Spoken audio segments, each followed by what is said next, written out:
Just a quiet night together, until the radio changed everything. Bobby killed the engine and grinned. The point stretched out beneath them. Town lights scattered like sparks across the valley, stars overhead, nothing but dark trees and silence between. He reached for the radio dial. Slow music filled the car. Linda settled against his shoulder. Everything was exactly where it was supposed to be. Then the music cut out. "We interrupt this program to bring you an urgent announcement." The announcer's voice was tight, controlled. The voice of a man reading something he wished were not real. A dangerous prisoner has escaped from Fairview Asylum for the criminally insane. He is described as extremely dangerous and is identifiable by a prosthetic hook replacing his missing right hand. The public is warned not to approach this individual. Linda sat up. "Bobby, Fairview is 10 miles from here." The argument Bobby pulled her close. "Relax. There are 100 places a guy could hide. What are the odds he'd come out here?" A dangerous prisoner has escaped, and suddenly the night felt different. But Linda was not relaxed. She stared through the windshield at the tree line, seeing shapes in every shadow. A branch cracked somewhere in the woods. An owl called and went silent. The dark, which had felt romantic 5 minutes ago, now pressed against the car windows like something trying to get in. "Please, Bobby, let's go. We just got here. I don't care. I want to go home." Bobby leaned back and sighed through his teeth.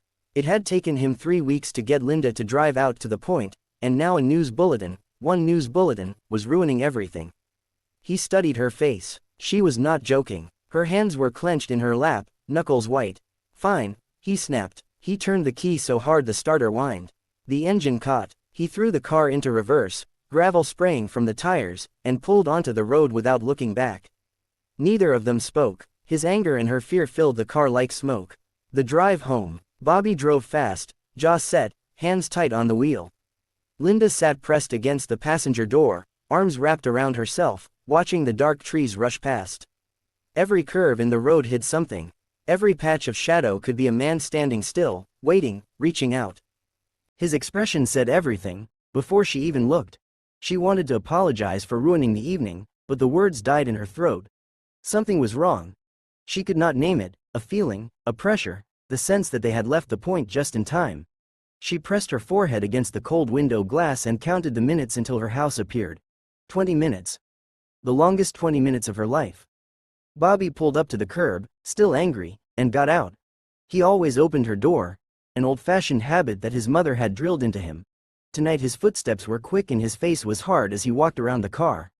He reached the passenger door. He stopped. The handle. Bobby's hand froze in the air, 6 inches from the door handle. His face changed. The anger drained out like water from a cracked glass, replaced by something white and absolute. His lips moved, but no sound came out. Proof of the near miss. Ripped from an arm reaching for them. "What is it?" Linda called from inside the car. "What's wrong?" He could not answer. He was staring at the handle. At what hung from the handle. Linda rolled down her window and leaned out. A steel hook dangled from the door handle, glinting under the streetlight. Blood ran down its curve and dripped onto the pavement. Slow, thick drops that made no sound. The hook had been torn from a stump where an arm should have been. Tendons and tissue still clung to the base. Linda screamed. Bobby stumbled backward. Neighbors' lights flicked on. Someone called the police. The detective who arrived pieced together what must have happened. The escaped killer had been at the point. He had approached the parked car. His hook had reached for the passenger door handle. The handle next to Linda. Just as Bobby started the engine and pulled away. The sudden motion caught the hook and ripped it from the killer's arm. The story lives because the fear never dies.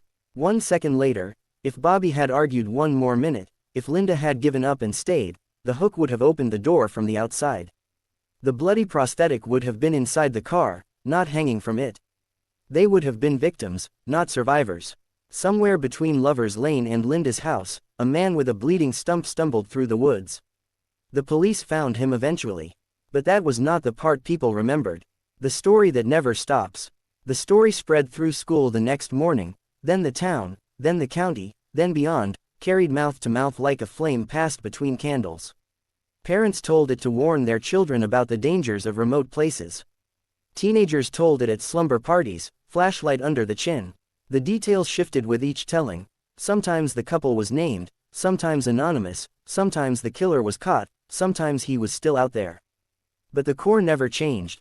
The radio warning, the departure, the hook on the handle. Every element earns its place. The hook identifies the killer.